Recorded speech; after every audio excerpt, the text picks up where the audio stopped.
अस्सलाम वालेकुम नाज़रीन, एक नए वीडियो में खुश आमदीद। गाजर के साथ आपको बताऊंगी मज़ेदार सा मीठा बनाने का तरीका। बहुत ही आसान और सादा सा है।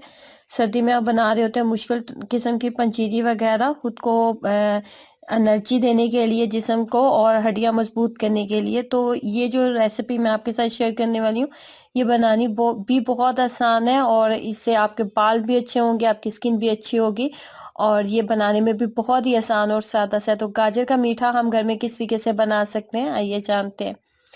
तो इसको बनाने के लिए 1 चम्मच के करीब सिर्फ देसी घी का इस्तेमाल आप करेंगे। 1 चम्मच देसी घी का आप इस्तेमाल कर लें। देसी घी आपको सूट नहीं करता तो नॉर्मल कुकिंग ऑयल के अंदर भी आप इसको बना सकते हैं, या फिर आप बटर का इस्तेमाल कर लें।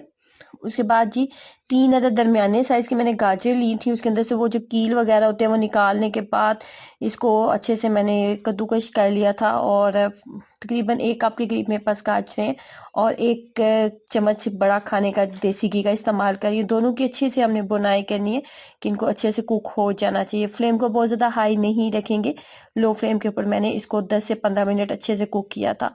नंबर 2 पे यहाँ पे आपको जो चीज़ नज़र आ रही है, ये है ओट्स, जिसको बार्ले ओट्स बार्ले है मेरे पास, और इसका मैंने इस्तेमाल किया है, और ये तकरीबन 1 कप के करीब है मेरे पास। एक दरमियाने साइज का जो कप होता है वो लिए। 2 खाने के चम्मच इसके अंदर अलसी का इस्तेमाल कर रही हूँ। अलसी हम लेंगे। उसके बाद 1 कप के करीब मैंने बादाम डाले हैं, और उसके बाद इसके अंदर मैंने खोपरा भी ऐड किया था। अगर खोपरा आपके पास पाउडर फॉर्म में है तो वो डाल लें, अगर वो नहीं है तो आप नॉर्मली मेरी तरह करियाना स्टोर से लें खोपरा, उसको करें कद्दूकश, और वो इसके अंदर डाल देंगे।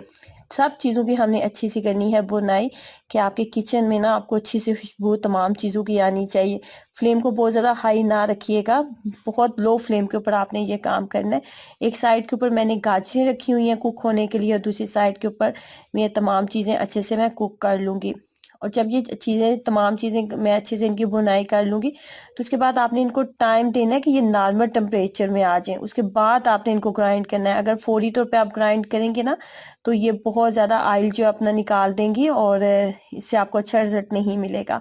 तो जब ये अच्छे से आपको लगेगा खुशबू आ गई, अच्छी सी बुनाई इनकी हो चुकी है लो फ्लेम पे, तो आपने इनको किसी भी चॉपर में डालें या ग्राइंडर में डाल के, तो आप इनको अच्छे से बना लें। मैंने बहुत ज़्यादा पाउडर फॉर्म में नहीं बनाया था, मुझे दानेदार अच्छा लगता है, इसलिए मैं चॉपर का इस्तेमाल किया था। अगर आपको फाइन पाउडर शक्ल में इसको बनाना है तो आप इसको फाइन पाउडर की शक्ल में भी बना सकते हैं, आप इसको ग्राइंड कर सकते हैं। मैंने दानेदार ही इसको रहने दिया था इस तरह। नॉर्मल रूटीन में हम ये तमाम चीज़ों का इस्तेमाल बिल्कुल भी नहीं कर रहे होते। तो इस तरह की चीज़ें आप सर्दी में ज़रूर ट्राई करें। उसके बाद मैंने ली हैं खजूरें। खजूरों को माइक्रोवेव में आपने हल्का सा गर्म कर लेना, ये कढ़ाई में डाल के आप गर्म कर लें। गुठलियां मैंने इसकी निकाल ली हैं। 1 प्याली के करीब मैंने खजूरें इस्तेमाल की हैं। खजूरों को माइक्रोवेव में जब आप अच्छे से 2 से 3 मिनट गर्म कर लेंगे ना, तो ये ग्राइंड बहुत अच्छी सी हो जाती हैं। उसके बाद जो गाजर वाला मिक्सचर मैंने रेडी किया था ना, वो मैं इसके अंदर ऐड कर रही हूँ। गाजर जब मैंने 10 से 15 मिनट अच्छे से भून ली थी ना, और मुझे लगा कि गाजर अच्छे से नरम हो चुकी हैं, तो उसके बाद इसके अंदर डालेंगे। उसके बाद ये पीनट बटर का इस्तेमाल कर रही हूँ। नॉर्मल किसी भी आपको ना बेकरी शॉप अच्छी सी, अगर आपके एरिया में कोई बेकरी शॉप मौजूद है ना, तो वहां पे आपको पीनट बटर जरूर मिल जाएगा। अब बहुत सी मेरी बहनें ये बोलेंगी कि पीनट बटर नहीं मिलता, तो आप स्किप कर दें, कोई ज़रूरी नहीं है इसको डालना। लेकिन इसके साथ जो है फ्लेवर और टेस्ट बहुत मज़े का आता है, और मेरे पास फ्रिज में था पड़ा हुआ, तो मैंने इसके अंदर डाल लिया। उसके बाद आपने कोई सी भी रेक्टेंगल शेप का इस तरह का आप बर्तन ले लें, उसको आप ना नीचे बटर पेपर जरूर लगा लीजिएगा। अगर बटर पेपर नहीं है आपके पास भी मेरी तरह, तो आप इसको ना थोड़ा सा कुकिंग ऑयल से आप कर लें अच्छे से, ताकि ना जब हम इसको निकालें तो अच्छे से निकल जाए। वैसे ये चिपकेगा नहीं, क्योंकि ये इसके अंदर वो तमाम चीज़ें जो जिनके अंदर ऑयल मौजूद होता है। लेकिन वो क्या कहते हैं कि ना, बाद में पछताने से बेहतर है कि कुकिंग ऑयल लगा लिया जाए, तो मैंने कुकिंग ऑयल लगा लिया था। उसके बाद ना 10 से 15 मिनट के लिए इसको सेट होने के लिए हम रख देंगे। मैंने 10 से 15 मिनट इसको बिल्कुल नहीं दिए थे सेट होने के लिए। मैं फौरी तौर पे इसके पीसेस करने वाली हूँ, क्योंकि मुझे ये बहुत ज़्यादा टेस्टी लग रहा है और देखने में, तो मैं इसको फौरी तौर पे टेस्ट करने वाली हूँ।